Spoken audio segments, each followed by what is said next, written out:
Zugeschaltet aus Washington ist uns jetzt der Welt-TV-Chefredakteur Jan-Philipp Burgert. Jan-Philipp, wie hast du diese Wahlnacht erlebt? War es ein Krimi oder war dann doch relativ schnell klar, dass Donald Trump haushoch gewinnen würde? Naja, es war doch überraschend klar, dieser Sieg. Und die große Frage, die sich heute jetzt stellt, ist natürlich, was für ein Präsident wird jetzt Donald Trump sein in seiner zweiten Amtszeit. Und ich denke, im Weißen Haus wird ein entfesselter Präsident einziehen, ein Trump unchained sozusagen. Sein Erdrutschsieg bei der Präsidentschaftswahl lässt ihn vor Kraft strotzen. Darüber hinaus haben Trumps Republikaner die Mehrheit im Senat und voraussichtlich auch im Repräsentantenhaus erobert. Und damit kann Trump durchregieren. Da laut Verfassung nicht nochmal wiedergewählt werden kann, muss er ja auch auf nichts und niemand mehr Rücksicht nehmen. Und das wird sich auch auf seinen Machtapparat auswirken. Trump hat keine Lust mehr auf Bedenkenträger und gemäßigte Stimmen wie in seiner ersten Amtszeit. Damals, da gab es ja noch Figuren wie Trumps Stabschef General Kelly zum Beispiel, der ihn eingehegt hat. Das wird es nach meiner Einschätzung alles nicht mehr geben. Trump wird sich jetzt wohl nur noch, das denke ich, mit Ja-Sagern umgeben und noch viel kompromissloser seine politische Agenda durchsetzen, als er das von 2017 bis 2021 getan hat. Und das könnte eine schlechte Nachricht für Deutschland sein, wenn es zum Beispiel um Zölle geht. Während seiner ersten Amtszeit hat Trump sich ja etwa auf Stahl- und Aluminiumzölle beschränkt. Aber wenn er wieder an die Macht kommt, will er Zölle in Höhe von bis zu 20% auf alle Importe erheben. Die Exportnation Deutschland muss sich also auf einen möglichen Handelskrieg vorbereiten. Und darüber möchten wir jetzt sprechen mit jemandem, der sehr gut in Trumps republikanischer Partei vernetzt ist, Armin Petschner-Moltari vom Think Tank The Republican. Hallo, grüß Gott. Und bei uns ist weiter natürlich auch Eric Kirschbaum von der Los Angeles Times. Hi. Hi. Armin, fangen wir mit dir mal an. Denkst du, Donald Trump wird seine Drohung von Zöllen wahrmachen? Das würde Deutschland ja empfindlich treffen. Das kann sehr gut sein. Die neue Administration wird sehr viel mehr nach innen schauen. Das Manifesto der Republikanischen Partei, die Platform, war den vergessenen Männern und Frauen Amerikas gewidmet. Das heißt also Steelworker, Leute, die in der Manufacturing Industry arbeiten. Und diesen Leuten wird er vor allem sozusagen Rechnung tragen. Und deutsche Exportnation hin oder her steht, glaube ich, nicht ganz so weit oben auf der Prioritätenliste im nächsten Weißen Haus. Was denkst du denn, wie sollte sich Deutschland darauf vorbereiten?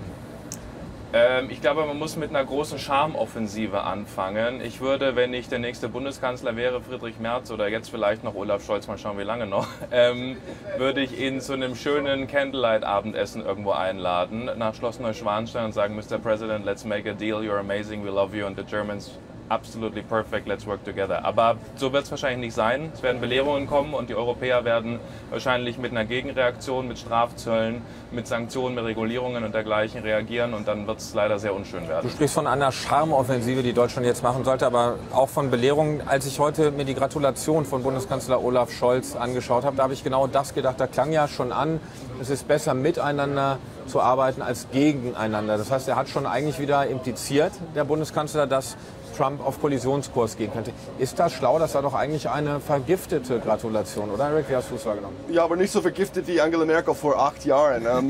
Man spürt schon, dass die deutsche Regierung nüchterner ist als vor 8 Jahren und Olaf Scholz will mit Trump zusammenarbeiten. Die sind schon besser vorbereitet als vor 8 Jahren, als es wirklich eine große Überraschung war.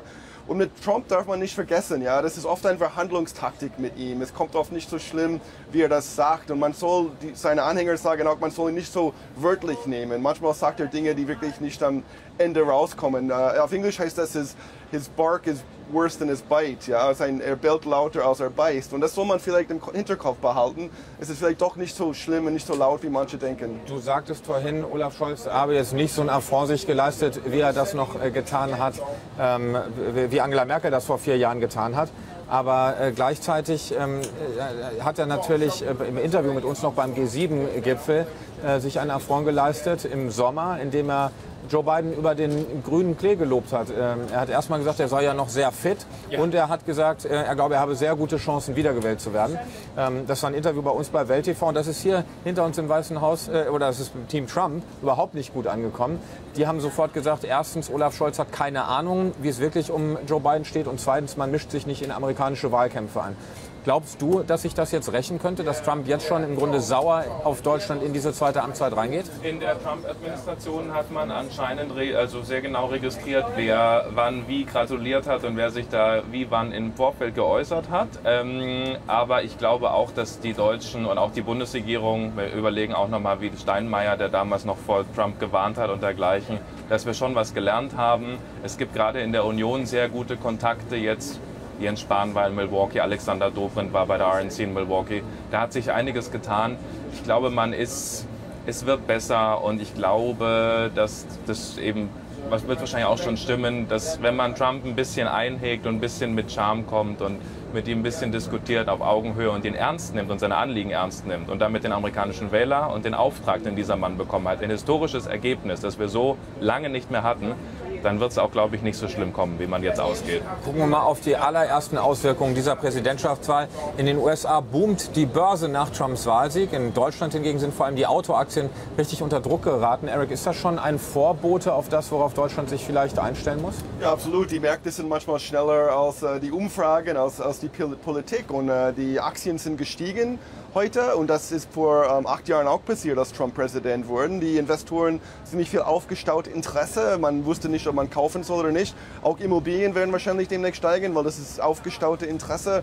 Das ist jetzt alles durchbrochen durch dieses klare Ergebnis. Und Autoindustrie, klar, natürlich wird die deutsche Autoindustrie ein bisschen Probleme haben mit Donald Trump.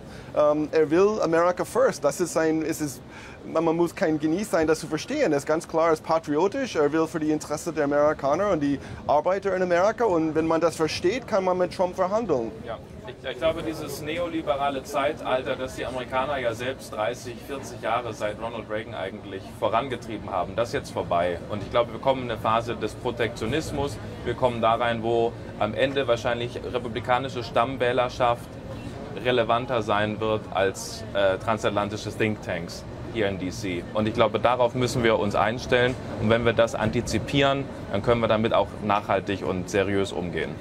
Du sagst, wenn man das antizipiert, hast du den Eindruck, dass Deutschland vorbereitet ist auf diese Trump-Präsidentschaft? Oder war es wieder so wie beim letzten Mal 2016, als man gedacht hat, das wird schon irgendwie gut gehen und dann war am Morgen nach der Präsidentschaftswahl das Böse erwachen? Also ich glaube, man hat sich darauf vorbereitet, dass man weiß, dass es so jetzt kommen kann. Man ist nicht komplett überrascht. Aber wo wir noch weit von entfernt sind, ist zu verstehen, dass die Republikanische Partei von heute eine ganz andere ist als noch von vor 10 Jahren. Ich habe vor ein paar Wochen mit Professor Patrick Deneen, ist der Spiritus Rector von J.D. Vance, ein langes Gespräch geführt. Das sind Leute, die ticken ganz anders, die schauen nach innen. Das hat mit sozusagen unserer Think Tank Community, die zur Münchner Sicherheitskonferenz fährt, die wir kennen seit 20 Jahren mit Republikanern, hat das relativ wenig zu tun. Das ist eine sehr nach innen gerichtete Politik und ich kann nur sagen, darauf muss man sich einstellen und deswegen Manufacturing Jobs in America ist für die Amerikaner wichtig. Es wird keinen Blankoscheck mehr geben für die Sicherheitsarchitektur Europas, wo man sagt, die Deutschen leisten ihren Beitrag nicht. Da wird es sehr viel weniger Geduld geben und da müssen wir eben dann auch unsere Hausaufgaben machen. Und für die Exportnation Deutschland muss man sich wahrscheinlich auch mal überlegen, ist Amerika der Absatzmarkt, der Handelspartner, der es bisher war, oder müssen wir vielleicht auch stärker auch europäisch darauf hindenken? Eric, was denkst du? Ja, absolut. Ich meine, wenn man sieht, wie breit Trumps Sieg war, ja, der hat plus 10 Punkte in Florida, plus 10 Punkte in New York, überall in Amerika ist Trump und die konservative Bewegung viel stärker, als man angenommen hat. Deswegen wäre Deutschland wirklich gut beraten, wenn die das verstehen. Es ist nicht nur Donald Trump, sondern die Amerikaner wollen diese Politik, die Trump verkörpert. Und es wäre klug, wenn man das sehen würde und akzeptiert und hoffentlich schnell zum Tagesordnung rübergeht und mit Trump auf Augenhöhe redet und nicht belächelt und nicht sagt, wie können die Amerikaner so dumm sein. Die Amerikaner haben entschieden und Deutschland sollte das einfach akzeptieren und damit leben. Wir sind am Tag nach der Präsidentschaftswahl, deswegen lasst uns noch mal einen Blick auf die große Verliererin dieser Wahl werfen, auf Kamala Harris. Ihr ist es nicht gelungen, in einem einzigen Wahlkreis auch nur, mehr Stimmen zu holen als Joe Biden vor 4 Jahren. Das ist eine absolute Katastrophe, das kann man überhaupt nicht schönreden. Was waren Ihre Fehler? Nach meiner Auffassung war sie zu substanzlos. Sie hat sich darauf beschränkt, nicht Donald Trump zu sein und sozusagen auf gute Laune Kandidatin zu machen. Aber vielen Amerikanern ist nicht klar geworden, wofür sie eigentlich steht. Sie hat kein klares Programm vorgelegt, um die Wirtschaft in Schwung zu bringen. Sie hat kein klares Programm vorgelegt, um die illegale Immigration zu begrenzen. Wie seht ihr es? Ja, also zum einen hat sie also das sind eben die programmatischen Fehler. Migration und Wirtschaft, kein klares Konzept und keine Vision fürs Land zu entwickeln, verheerend. Der persönliche Fehler ist, Kamala Harris ist bei den Demokraten grandios gescheitert in den Vorwahlen beim letzten Zyklus, als Joe Biden Präsidentschaftskandidat wurde. Grandios gescheitert. Die Frau wäre unter normalen Umständen niemals Kandidatin geworden. Ist im Grunde nur dadurch, dass Joe Biden zu spät den Weg freigemacht hat, in diese Position geraten.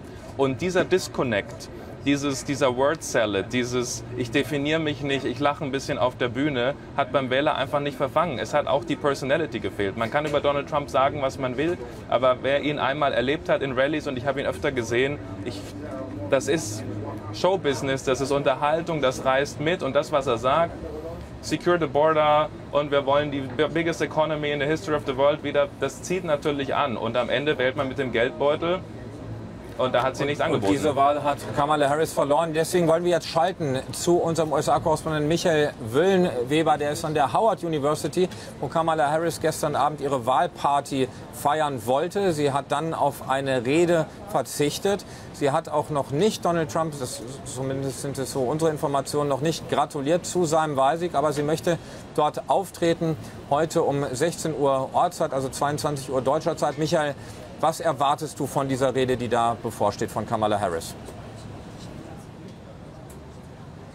Also ich erwarte vor allen Dingen natürlich das Eingeständnis der Niederlage und dass sie dann auch eine Gratulation Richtung Donald Trump schickt. Damit würde sie tatsächlich dann noch ihre Frau stehen, und das ja dann auch besser als zum Beispiel Hillary Clinton vor 8 Jahren, die abgetaucht war 6 Tage und ihre Niederlage einfach nicht begreifen konnte. Also ich denke mir, wenn sie es gut machen will, dann muss sie diese beiden Punkte erfüllen, und dann darf man natürlich noch gespannt sein, ob es da auch irgendwelches Fehlereingeständnis gibt. Vielleicht gibt es auch einen Blick hin auf die Zukunft, wie sie sich verhalten will auf einen kommenden 2028 Wahlkampf, oder ob sie ihre politische Karriere eigentlich hier mehr oder weniger mit dieser herben Niederlage dann auch beendet. Aber in erster Linie auf jeden Fall muss sie hier Donald Trump gratulieren und ihre Niederlage eingestehen. Und ich denke mir auch, dass sie das tun wird. Und es ist auch noch rechtzeitig nach meinem Dafürhalten.